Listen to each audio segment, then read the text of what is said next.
অমঙ্গল আতঙ্কে মানুষ শূন্য মঙ্গলপুর। সুলতান আল এনামের ভিডিও চিত্রে দেখুন বিস্তারিত। সরকারি নথিতে গ্রামটির অস্তিত্ব আছে, আছে ফসলি জমি, পুকুর, গাছগাছালি, শুধু নেই কোনো কোলাহল। মানুষের বসতির চিহ্ন রয়ে টিকে আছে ঘরবাড়ির কিছু ধ্বংসাবশেষ। তবে এক সময় গ্রামটি মেতে থাকত মানুষের কোলাহলে, ছিল হিন্দু মুসলমানের সহাবস্থান। উৎসব পালা পার্বণ মাতিয়ে রাখত সারা বছর। সম্প্রীতির মেলবন্ধন ঘটানো সেই গ্রামে উৎসব তো দূরের কথা, এখন কোনো ঘরবাড়ির বালাই নেই। খা খা করছে চারদিক। এক সময়ের সমৃদ্ধ জনপদের চিহ্ন হিসেবে টিকে আছে পুরনো আমলের ঘরবাড়ির ইটের টুকরা, উঁচু ভিটা আর ৩টি পুকুর। মানুষশূন্য এই গ্রামের নাম মঙ্গলপুর। ঝিনাইদহের কোটচাঁদপুর উপজেলার এলাঙ্গি ইউনিয়নে এই গ্রামের অবস্থান। জনশ্রুতি আছে বহু বছর আগে মঙ্গলপুর গ্রামের মানুষের মধ্যে অমঙ্গল আতঙ্ক ভর করে। ভয়ে তখন গ্রাম ছেড়ে চলে যায় মানুষ। কোটচাঁদপুর থেকে যশোরের চৌগাছা উপজেলার দিকে যাওয়া রাস্তা ধরে ৬ কিলোমিটার এগোলে হাতের বাঁয়ে মঙ্গলপুর গ্রাম। মূল রাস্তা থেকে একটি পার্শ্ব সড়ক মঙ্গলপুরের ভেতর দিয়ে চলে গেছে অন্য পাশের ত্রিলোচনপুর গ্রামের দিকে। ১,০০০ মিটারের এই পার্শ্ব রাস্তাটি ইটের তৈরি। ২০১৯-২০২০ অর্থ বছরে তৈরি করতে খরচ হয়েছে প্রায় ৫৯ লাখ টাকা। এর দুই পাশ জুড়ে একসময় ছিল মঙ্গলদের বসবাস। কোটচাঁদপুর এলাকার প্রবীণ ব্যক্তিরা বলেন, অনেক বছর আগে মঙ্গলপুর গ্রামে মহামারী আকারে কলেরা রোগ ছড়িয়ে পড়ে। এতে অনেক মানুষ মারা যান। আতঙ্কে অন্যরা আশপাশের গ্রামে আশ্রয় নেন।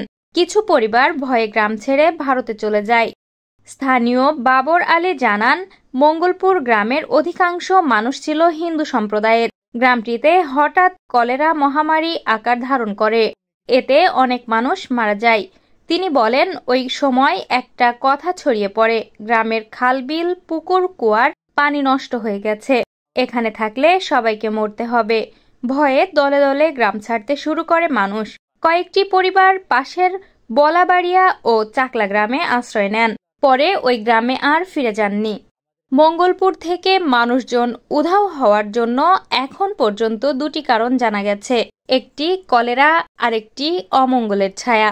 মঙ্গলপুরের পশ্চিম পাশের গ্রামের নাম বাগডাঙ্গা।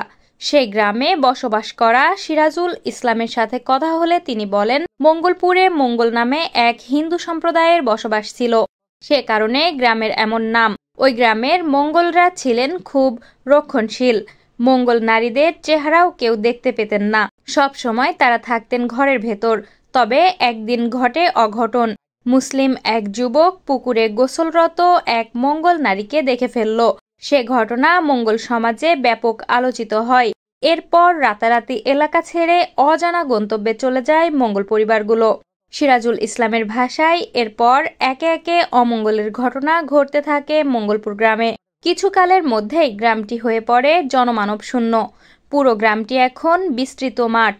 মসুর ডাল, মটরশুঁটি আর নানা সবজির চাষ হয় এখানে। আছে ভুট্টা, কলা ও আখের ক্ষেত।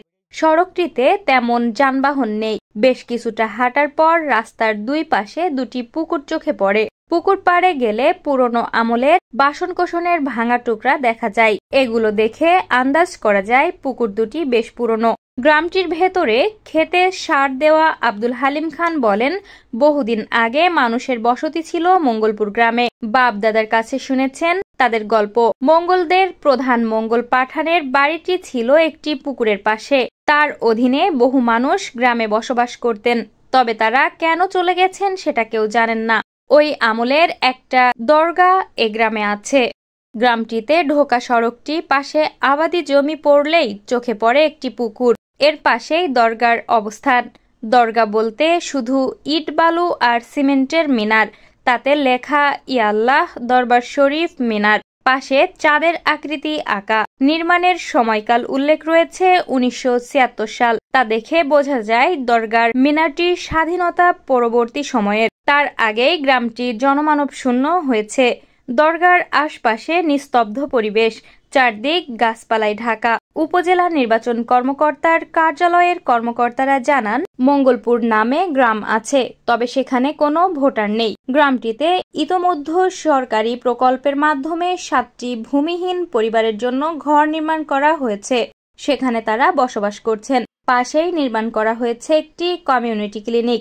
কোটচাঁদপুর উপজেলা নির্বাহী কর্মকর্তা উসেন মে বলেন, গ্রামটিতে মানুষ না থাকলেও চাষাবাদ হয় বলে শুনেছি। কলেরা মহামারী আকার ধারণ করায় অনেক মানুষ মারা যায়, পরে সবাই গ্রামটি ছেড়ে চলে যায় বলেও স্থানীয়রা জানিয়েছে। আমিও শুনেছি মানুষ না থাকলেও এখানে চাষাবাদ হয়। হ্যাঁ, লোক যাদের জমি আছে ওনাদের চাষাবাদ হয়। তো একসময় কলেরা থাকার কারণে লোকে মুখের কথা আর কি, কলেরা থাকার কারণে ওখানে অনেকে অসুস্থতা হয়েছেন, অনেকে মারা গেছেন। এই কারণে ওখানে আর ওনারা বসবাস করেন না, কিন্তু যাদের প্রপার্টি আছে ওনারা ওখানে জমিতে চাষাবাদ করেন আর কি।